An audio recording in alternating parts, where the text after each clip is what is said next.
నమస్తే welcome to Bharati TV నేను బాపయ్య ఆంధ్రప్రదేశ్కి నవంబర్ 14, 15 తేదీలు ఈ రెండు తేదీల్లో ఈ నెలలో ఈ రెండు తేదీలు చాలా ఇంపార్టెంట్. ఎంత ఇంపార్టెంట్ అంటే అంత ఇంపార్టెంట్. ఆ ఇంపార్టెన్స్కి వాల్యూ అనేది చాలా ఉంది. ఎందుకని అంటే ఆంధ్రప్రదేశ్ రాష్ట్ర భవితవ్యం ఆ రెండు తేదీలతోటి మారిపోబోతోంది అని చెప్పడంలో కూడా ఎటువంటి సందేహం లేదు. ఎందుకంటే ఆ రెండు తేదీల్లో మన ఆంధ్రప్రదేశ్లోని విశాఖపట్నంలో సిఐఐ పార్ట్నర్షిప్ సమ్మిట్ అనేది జరగబోతోంది. ఈ పార్ట్నర్షిప్ సమ్మిట్కి దాదాపుగా 30 దేశాల నుంచి 2000కు పైగా పారిశ్రామికవేత్తలు, ప్రముఖ పారిశ్రామికవేత్తలు రాబోతున్నారు. ఈ పార్ట్నర్షిప్ సమ్మిట్లో వాళ్ళంతా పాల్గొంటారు. ఇక్కడ వాళ్ళ కంపెనీలకు సంబంధించిన వివరాలన్నీ కూడా వాళ్ళు ప్రజెంట్ చేస్తారు. అలాగే ఏపీలో ఎలాంటి మౌలిక వసతులు ఉన్నాయి, అలాగే ఏపీ ఎలాంటి బెనిఫిట్స్ కొత్తగా పెట్టుబడులు పెట్టబోయే కంపెనీలకి ఇస్తుంది, అలాగే ఎంత వేగంగా పర్మిషన్స్ ఇస్తుంది, ఏపీలో ఎంత పారదర్శకంగా పరిపాలన ఉండబోతుంది అనే విషయాలని ఈ సమ్మిట్ ద్వారా ఏపీ ప్రభుత్వం సదరు పారిశ్రామికవేత్తలందరికీ చెప్తుంది. మరి అయితే 30 దేశాల నుంచి 2000 మంది పారిశ్రామికవేత్తలకి ఆహ్వానం పంపించేసి వదిలేస్తే సరిపోతుందా? లేదు, ఖచ్చితంగా వాళ్ళ దగ్గరికి వెళ్ళాలి. వెళ్ళి వాళ్ళకి ఈ సిఐఐ పార్ట్నర్షిప్ సమ్మిట్ గురించిన వివరాలు తెలియచేయాలి. అలాగే ఏపీ గురించిన వివరాలన్నీ కూడా చెప్పాలి. ఏపీలో ఎలాంటి మౌలిక వసతులు కల్పించబోతున్నాము, ఎలాంటి పరిపాలన ఉంది, అలాగే ఎలాంటి ప్రోత్సాహకాలు కొత్తగా పెట్టబోయే పెట్టుబడులకు అందిస్తున్నామనే వివరాలన్నీ చెప్పాలి. మరి చెప్పాలంటే ఎవరు వెళ్ళాలి? ఖచ్చితంగా కూటమి సర్కారులోని పెద్దలే వెళ్ళాలి. సో అందుకనే అటు చంద్రబాబు, ఇటు లోకేష్, అలాగే మంత్రుల బృందం కూడా, అంటే మంత్రుల్లో కూడా గొట్టిపాటి రవికుమార్ చెప్పొచ్చు, అలాగే మంత్రి నారాయణ చెప్పొచ్చు, ఇంకా కొంతమంది మంత్రులు, వీళ్ళంతా కూడా బృందాలుగా ఏర్పడి కొన్ని దేశాలు అంటే ఫ్రాన్స్ కావచ్చు, జర్మనీ కావచ్చు, ఇలాంటి దేశాలు వెళ్ళి తిరిగి ఆ కంపెనీల యాజమాన్యాలతోటి, ప్రముఖ పారిశ్రామికవేత్తలతోటి, అక్కడ అధికారులతోటి కలిసి వస్తున్నారు. సో ముఖ్యంగా చూసుకుంటే ఇక్కడ చంద్రబాబు నాయుడు గురించి, లోకేష్ గురించి మనం మాట్లాడుకోవచ్చు. చూడండి, లోకేష్ గతంలోనే లండన్ వెళ్ళారు, మళ్ళీ తిరిగి వచ్చారు, ఇక్కడ పనులు చూసుకున్నారు. ఆ తర్వాత ఇప్పుడు తాజాగా యుఎస్ వెళ్ళబోతున్నారు అని చెప్పేసి తెలుస్తుంది. సో ఎందుకు వెళ్ళారు అంటే అక్కడ పారిశ్రామికవేత్తలని కలవటం, వాళ్ళకి మన రాష్ట్రంలో పెట్టుబడులు పెట్టమని కోరటము, అలాగే మన రాష్ట్రంలో ఉండే సౌలభ్యాలు, సౌకర్యాలు, మౌలిక వసతుల గురించి వివరించటం, ఇవి మాత్రమే వాళ్ళు అక్కడ చేసే పని. వాళ్ళు విహారయాత్రకు వెళ్ళిందో లేకపోతే ఇంకొక సొంత పనుల గురించి అయితే కాదు, కుటుంబాలను కలవడం గురించి లండన్ వెళ్ళడం అయితే కాదు. ఇది పూర్తిగా రాష్ట్ర అభివృద్ధి కోసం లండన్ వెళ్ళి అక్కడ పారిశ్రామికవేత్తల్ని, ప్రవాసాంధ్రుల్ని కూడా, అక్కడ సెటిల్ అయిన ప్రవాసాంధ్రులు, అలాగే లండన్లో సెటిల్ అయిన ఇండియన్స్ని కూడా కలుస్తున్నారు. కేవలం ఆంధ్ర వాళ్ళు, తెలంగాణ వాళ్ళు, తెలుగు వాళ్ళని కాదు, అక్కడ సెటిల్ అయిన ఇండియన్స్ని కూడా కలుస్తున్నారు. కలిసి వాళ్ళకి పెట్టుబడులు పెట్టడానికి మీ దగ్గర ఏం అవకాశాలు ఉన్నాయో చెప్పండి, మీరు ఏ పారిశ్రామికవేత్తలతో లింకప్ అయి ఉన్నారో చెప్పండి, వాళ్ళతో మనం మాట్లాడదాం, ఏపీని డెవలప్ చేయడానికి మీ దగ్గర ఉన్న ప్రణాళికలు ఏంటి చెప్పండి అని చెప్పేసి అడిగి తెలుసుకొని మరి లోకేష్ అండ్ చంద్రబాబు ముందడుగు వేస్తున్నారు. మొన్న లోకేష్ లండన్ వెళ్ళొచ్చిన పర్యటన అయిపోయింది. సో ఇప్పుడు ఆయన యుఎస్ఏ వెళ్ళబోతున్నారని కూడా తెలుస్తుంది. ఇక్కడ చూసుకుంటే ఇక చంద్రబాబు ఆయన యుఏఈ పర్యటనకు వెళ్ళొచ్చారు. దుబాయ్లోని అనేక మంది పారిశ్రామికవేత్తలని ఆయన కలిసి మాట్లాడారు, కొన్ని మీటింగ్స్ కూడా అరేంజ్ చేసుకున్నారు. ఆ ఇమేజెస్ మనం ఇక్కడ చూడొచ్చు. సో ఇక్కడ పారిశ్రామికవేత్తల్ని ఆయన కలుస్తున్న విషయాలు, ఇక్కడ మీటింగ్లో వాళ్ళకి మన రాష్ట్రంలో ఉన్న మౌలిక వసతులు, సదుపాయాలు, మనం ఇచ్చే పర్మిషన్స్, మన దగ్గర ఉన్న ఇలాంటివన్నీ కూడా ఆయన వివరించడం జరుగుతుంది. సో ఇవన్నీ దానికి సంబంధించిన ఇమేజెస్. సో ఇప్పుడు మళ్ళీ ఈయన అంటే మొన్న తుఫాన్ వచ్చింది కదా, మోంతా తుఫాను, దానికి సంబంధించిన పనులు చూసుకున్నారు కదా, వెంటనే లండన్ వెళ్ళిపోయారు. సో ఎక్కడా కూడా ఖాళీగా ఉండటం లేదు. ఎందుకని అంటే ఈ సిఐఐ పార్ట్నర్షిప్ సమ్మిట్ని నిర్వహించాలి అనే దాని మీద చాలా ఫోకస్డ్గా ఉంది గవర్నమెంట్. ఈ సిఐఐ సమ్మిట్ ఏదైతే జరుగుతుందో దీనికి ప్రపంచవ్యాప్తంగా 30 దేశాలకు సంబంధించిన పారిశ్రామికవేత్తలు వస్తున్నారని చెప్పాం కదా, దాన్ని గనక మనం కరెక్ట్గా నిర్వహించగలిగితే, మనం కరెక్ట్గా మన స్టేట్ని గురించి క్లియర్గా ఎక్స్పోజర్ చేయగలిగితే, వాళ్ళకి పూర్తిగా వివరించి చెప్పగలిగితే సుమారుగా 10 లక్షల కోట్ల పెట్టుబడులు వచ్చే అవకాశం ఉందని తెలుస్తుంది. సో పెట్టుబడులు తీసుకురావటం ఎంత కష్టం అనే విషయం మనకు అర్థమవుతుంది కదా చూస్తుంటే. కాళ్ళకి బలపం కట్టుకుని తిరగాలి, దేశ విదేశాలకి పరుగులు పెట్టాలి, ఒక్క క్షణం కూడా ఎక్కడా లేట్ చేయకూడదు. ఎందుకంటే మనమన్నా మన షెడ్యూల్ ప్రకారం ఒక 5 నిమిషాలు 10 నిమిషాలు పావు గంట అరగంట వచ్చే వాళ్ళ కోసం వెయిట్ చేస్తాం షెడ్యూల్ని పక్కన పెట్టి. అక్కడ అలా కాదు, టైం అంటే టైం, లిమిటెడ్ టైం మాత్రమే ఇస్తారు. ఆ టైం లోపల మనం వెళ్ళి వాళ్ళని, ఆ పారిశ్రామికవేత్తల్ని మీట్ అవ్వాలి. ఆ షెడ్యూలు ఆ టైము దాటిపోయిందంటే మళ్ళీ మనకి వాళ్ళు దొరకరు. సో అలాంటి సిచ్యువేషన్స్ అక్కడ ఉంటాయి. కాబట్టి చంద్రబాబు, లోకేష్ కావచ్చు, మన రాష్ట్రంలోని మంత్రులు కావచ్చు, వాళ్ళంతా కూడా టైం టు టైం అక్కడికి వెళ్ళి వాళ్ళకి ఇచ్చిన టైంని సద్వినియోగం చేసుకుంటూ మన రాష్ట్రం గురించి వాళ్ళకి ఎక్స్ప్లెయిన్ చేస్తూ నానా తిప్పలు పడుతున్నారు.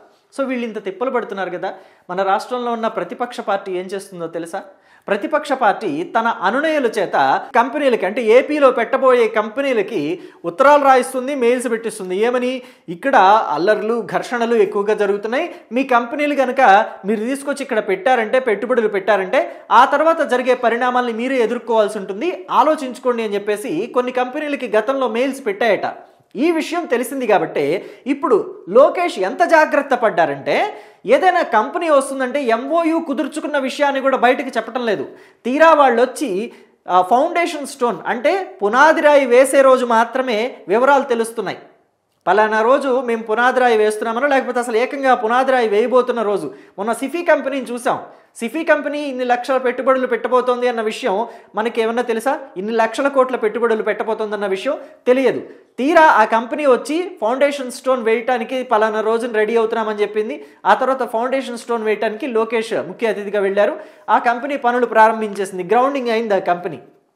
సో అలాగే గూగుల్ కూడా ఇప్పుడు ఖచ్చితంగా ఇక్కడ ఏపీలో పెట్టుబడులు పెట్టబోతున్నామని చెప్పేసి చెప్పింది. సో ఇలాగా ఏ విషయాన్ని కూడా ఓపెన్ చేయటం లేదు, సీక్రెట్గానే ఉంచుతున్నారు. ఆ సీక్రసీ మెయింటైన్ చేయడం కూడా ప్రస్తుత రాజకీయ పరిస్థితులు ఏపీకి అవసరం. ఎందుకంటే యువతకి సంబంధించిన విషయం ఇది, రాబోయే తరాలకి సంబంధించిన విషయం అది. రాబోయే తరాలు కూడా ఇప్పుడు మనం వచ్చినట్టుగా ఏ హైదరాబాద్కో, బెంగళూరుకో, చెన్నైకో, పూణేకో, లేకపోతే ముంబైకో, లేకపోతే గురుగాంకో వెళ్ళి పొట్టచేత పట్టుకుని అక్కడే ఉండి ఉద్యోగాలు చేసుకుంటూ ఏ సంవత్సరానికి ఒకసారి సంక్రాంతికో, దసరాకో ఏపీకి వచ్చి వెళ్లేలాగా ఉండకూడదు. మన యువత మన రాష్ట్రంలోనే ఉద్యోగాలు చేసుకునేలాగా ఉండాలి. మన రాష్ట్రమే పక్క రాష్ట్రాల యువతికి కూడా ఉద్యోగాలు కల్పించేలాగా ఒక ఉన్నతమైన స్థానంలో ఉండాలి అన్నది చంద్రబాబు, లోకేష్ అండ్ కూటమి సర్కారులోని నేతల ఆలోచన. కాబట్టి కేంద్రం కూడా ఇప్పుడు మనకి అనుకూలంగా ఉంది. ఎందుకని అంటే ఇక్కడ కూటమిలో బీజేపీ కూడా కలిసే పనిచేస్తుంది. కాబట్టి మనకి కూడా చాలా వరకు ఈ పర్మిషన్స్ కావచ్చు, వీటిల్లో కావచ్చు అనుకూలంగా నడుచుకుంటుంది. నిధులు మంజూరు చేసే విషయంలో కూడా కేంద్ర ప్రభుత్వం కొంత సానుకూల వైఖరి అవలంబిస్తుందని చెప్పడంలో ఎటువంటి సందేహం లేదు. సో అయితే ఇక్కడ ఈ పెట్టుబడులు గనక గ్రౌండ్ అయ్యాయి అంటే, ఈ సిఐఐ పార్ట్నర్షిప్ సమ్మిట్ గనక సక్సెస్ అయితే ఖచ్చితంగా చాలా పెట్టుబడులు మన రాష్ట్రానికి వచ్చే అవకాశం ఉంటుంది. అందుకనే చాలా తక్కువ వ్యవధి ఉండటం వల్ల అధికారులందరికీ కూడా ఎక్కడికక్కడ చంద్రబాబు దిశానిర్దేశం చేసేశారు. ఈ సమ్మిట్ చాలా సక్సెస్ అవ్వాలి, ఇక్కడికి దేశ విదేశాల నుంచి కూడా ప్రతినిధులు రాబోతున్నారు, వాళ్ళ అధికారులు వస్తారు, అలాగే ఆ దేశ విదేశాల్లోని పారిశ్రామికవేత్తలు వస్తారు, ప్రముఖ ఇండస్ట్రియలిస్టులు వస్తున్నారంటే వాళ్ళకి మంచి ఆతిథ్యం ఇవ్వాలి. కాబట్టి ఆ విషయాల్లో కూడా ఎక్కడా కూడా అశ్రద్ధ చేయొద్దు అని చెప్పేసి ముందుగానే అధికారులందరికీ కూడా ఆదేశాలు ఇవ్వటం జరిగింది. ఇప్పటికే విశాఖపట్నాన్ని సుందరంగా తీర్చిదిద్దే పనుల్లో అందరూ నిమగ్నమైపోయి ఉన్నారు అధికార యంత్రాంగం. సో మొత్తానికి నవంబర్ 14, 15 తేదీల్లో ఈ సమ్మిట్ నిర్వహించేందుకు ఎంతగా అయితే కృషి చెయ్యాలో అంతకన్నా ఒక 10 రెట్లు ఎక్కువగానే కృషి చేస్తుంది ఆంధ్రప్రదేశ్ సర్కారు. అయితే ఇక మనం ఇక్కడ రాష్ట్రంలో ఉన్న మౌలిక వసతుల గురించి మాట్లాడుకుంటే ఇప్పటికే ఏపీలో పెద్ద ఎత్తున పనులు జరుగుతున్నాయి. రోడ్స్కి సంబంధించి రోడ్స్ కన్స్ట్రక్షన్ కావచ్చు, అలాగే ఎయిర్పోర్ట్స్కి సంబంధించి కూడా మనం మాట్లాడుకోవాలి. మనకి భోగాపురం ఎయిర్పోర్ట్ ఇప్పుడు అందుబాటులోకి ఇంకొక 2-3 సంవత్సరాల్లో భోగాపురం ఎయిర్పోర్ట్ కూడా పూర్తి స్థాయిలో అందుబాటులోకి వచ్చేస్తుంది. ఆ తర్వాత ఇప్పటికే మనకి రాజమండ్రి, ఆ తర్వాత చిత్తూరు జిల్లా చూసుకుంటే తిరుపతి దగ్గర రేణిగుంట,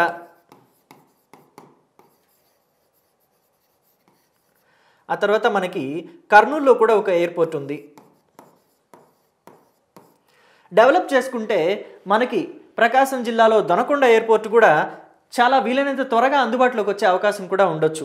అంటే దానికి సుమారుగా ఒక 5 నుంచి 10 సంవత్సరాలు పట్టినా కానీ దొనకొండకి మరి పర్మిషన్స్ కావాలి, అలాంటివన్నీ ఉంటాయి. కాబట్టి దీన్ని పక్కన పెట్టినా కానీ ఇప్పటికే మనకి గన్నవరం ఎయిర్పోర్ట్ కూడా అందుబాటులో ఉంది.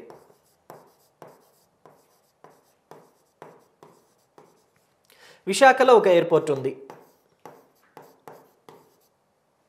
సో ఇన్ని ఎయిర్పోర్ట్స్ ఉన్నాయి. సో అలాగే మనకి విశాఖపట్నంలో చూసుకుంటే చాలా పెద్ద హార్బర్ ఉంది.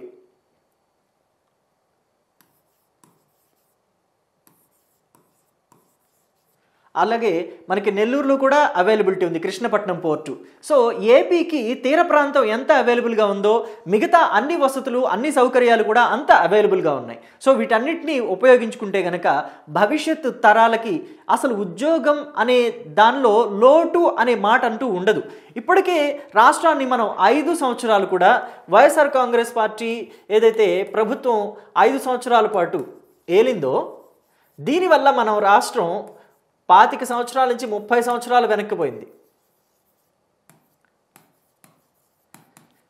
ఎందుకని అంటే అసలు మన జీవితంలో ప్రతి ఒక్క నిమిషం కూడా ఇంపార్టెంటే.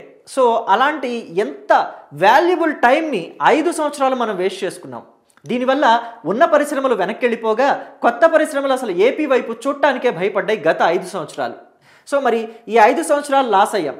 కానీ ఇప్పుడు మనకి ఉన్న టైంని కనుక కరెక్ట్గా యూజ్ చేసుకుంటే ఈ 5 ఏళ్లలోనే మనకి సుమారుగా 5 లక్షల నుంచి 10 లక్షల ఉద్యోగాలు వచ్చే అవకాశం ఎక్కువగా ఉంటుంది భవిష్యత్తులో. సో నారా లోకేష్ చెప్పిన విధానంలో చూస్తే కనుక వాళ్ళు టార్గెట్ పెట్టుకున్నదైతే 20 లక్షల ఉద్యోగాలకి. 5 లక్షల ఉద్యోగాలు అయితే ఈ 5 ఏళ్లలోనే ఖచ్చితంగా వచ్చేస్తాయి. అంటే వాళ్ళు ప్రభుత్వం చెప్పడం అయితే 10 లక్షల ఉద్యోగాలు 20 లక్షల ఉద్యోగాలు అని చెప్పొచ్చు. కానీ ఈజీగా 5 లక్షల ఉద్యోగాలు అయితే ఈ 5 ఏళ్ల తర్వాత మనం కళ్ళ చూడొచ్చు. ఎందుకంటే గూగుల్ వచ్చేస్తుంది విశాఖపట్నానికి, అలాగే ఆర్సిలార్ మిత్తల్ అనకాపల్లి వచ్చేస్తుంది, అలాగే ప్రకాశం జిల్లాలో చూసుకుంటే కంప్రెస్డ్ బయోగ్యాస్ లాంటివి వస్తున్నాయి. నెల్లూరులో చూసుకుంటే ఇక ఏసీకి సంబంధించి ఎయిర్ కండిషనర్కి సంబంధించి పెద్ద పెద్ద పరిశ్రమ వచ్చేసి అక్కడ పెట్టుబడులు పెడుతుంది. 1,00,000 కోట్ల పెట్టుబడి అంటే మనకి ఎన్ని ఉద్యోగాలు వస్తాయి అనేది మనం అర్థం చేసుకోవచ్చు. ఇక కర్నూలులో అయితే మనకి డ్రోన్ సిటీ కూడా ఏర్పాటు చేయబోతున్నారు. ప్రధాని నరేంద్ర మోదీ వచ్చి దానికి సంబంధించిన వివరాలు కూడా తెలియజేశారు. సో ఇన్ని మనం చూస్తున్నామంటే రాబోయే 5 ఏళ్లలో కనీసం ఎంత లేదన్నా ఒక 5 లక్షల ఉద్యోగాల్ని మనం కళ్ళ చూడొచ్చు అనేది మాత్రం చెప్పుకోవచ్చు. సో ఇక ప్రభుత్వం మాత్రం అంటే కూటమి సర్కార్ మాత్రం 20 లక్షల ఉద్యోగాల కల్పనే వాళ్ళ టార్గెట్గా పెట్టుకుంది. ఖచ్చితంగా 20 లక్షల ఉద్యోగాలు వచ్చి తీరుతాయి అని కూడా ఘంటాపథంగా చెప్తుంది. కాబట్టి వాటన్నిటికీ కూడా రేపు ఈ 14, 15 తేదీల్లో జరగబోయే సిఐఐ పార్ట్నర్షిప్ సమ్మిట్ అనేది ఎంతగా ఉపయోగపడుతుందనేది మాత్రం ఖచ్చితంగా చెప్పొచ్చు. చాలా ఉపయోగపడుతుంది. అండ్ ఏపీ యువత భవిష్యత్తుకి ఇది ఆధారపడి ఉంటుంది. ఏపీ కూడా అంటే రాబోయే రోజుల్లో ఎంత రెవెన్యూ డెవలప్ అవుతుంది ఇలాంటి కంపెనీలు వచ్చి గ్రౌండ్ అయితే గనక. సో ఇక్కడ పెట్టుబడులు పెడితే గనక కంపెనీలు గ్రౌండ్ అయితే గనక ఎన్ని లక్షల కోట్ల పెట్టుబడులు పెడతారో దానికి సంబంధించి రెవెన్యూ ఎంత వస్తుంది అనేది మనం అంచనా వేసుకోవచ్చు. స్టేట్ ఖచ్చితంగా బంగారు భవిష్యత్తు తీసుకుందాం. రాష్ట్రానికి ఖచ్చితంగా బంగారు భవిష్యత్తు ఉంటుంది అని చెప్పడంలో కూడా ఎటువంటి సందేహం లేదు. Thank you.